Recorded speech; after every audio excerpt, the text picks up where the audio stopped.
Welcome to Trivia Viral. Our channel covers all the latest analysis and recaps on TV shows and movies, as well as interesting stories and facts that you may not have known.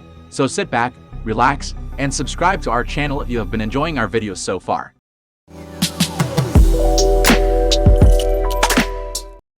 We meet a 16-year-old boy who lives in a gang-ridden part of London and tries his hardest to survive. He gets a new phone as a gift from his best friend. The best friend pushes him to start a relationship with his longtime neighbor. His neighbor asks him to help her study for her exams, and he agrees. A school bully teases them during the conversation. He goes back home where he lives with his grandma. He eventually visits his neighbor's flat for the study date. He finds the door to her apartment unlocked, so he enters. The neighbor's brother is unconscious.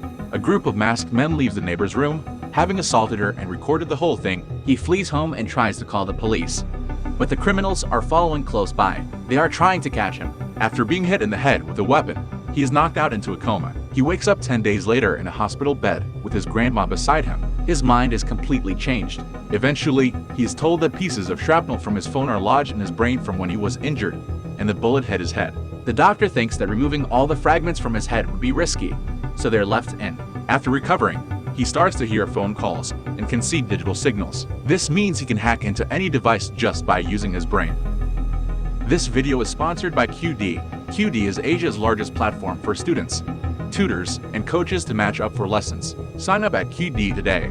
He later visits a neighbor and apologizes for not being able to help her the previous night. She says she understands. The digital signals overwhelm him on the way home, and he falls unconscious. He tries to figure out who attacked his neighbor that night.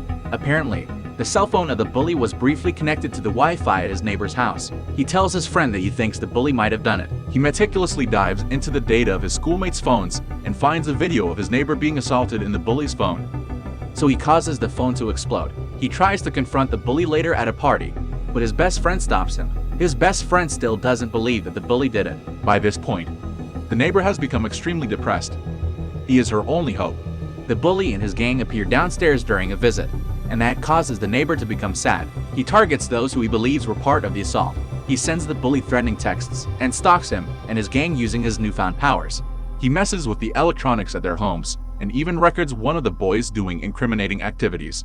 Then he hacks into a school laptop and plays the video during a presentation. He then goes by the name IBoy in order to act as a vigilante. He tells the neighbor through an anonymous text that he wants to fix things for her. Eventually, they are able to have a meal together outside their house for the first time since the incident. But they are confronted by the gang. The boy distracts them with a text message and they escape.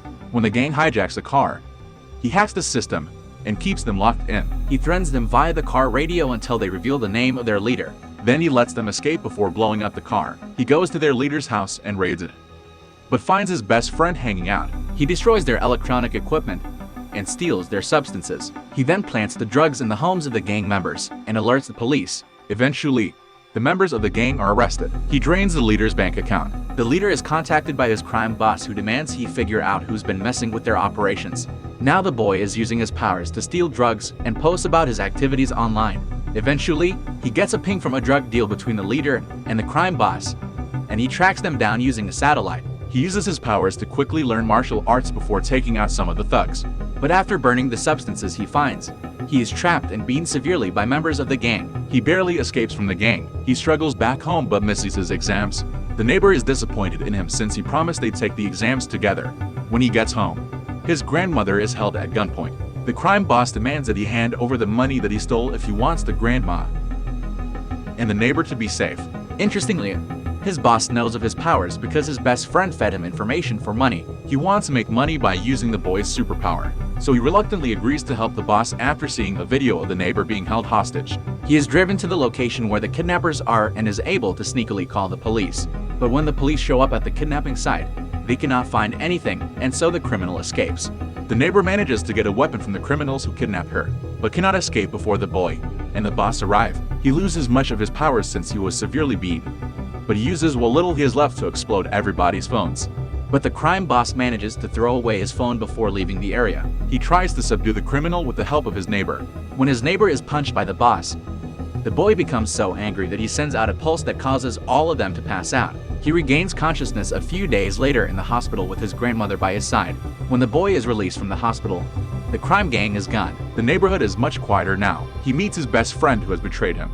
The best friend apologizes to the boy, saying he wanted to atone for his mistakes. But the boy rejects his apology and insinuates that he knows the best friend was the one who recorded the assault. He sees the neighbor on the roof of their apartment complex, who has planned to have a picnic with him. They happily kiss and enjoy the scenery from the city skyline. It is hinted that the boy still has some of his powers left. What are your thoughts about the story? Let us know in the comments section below. Subscribe if you would like to see more similar videos, and give us a thumbs up to get more recommendations of our videos.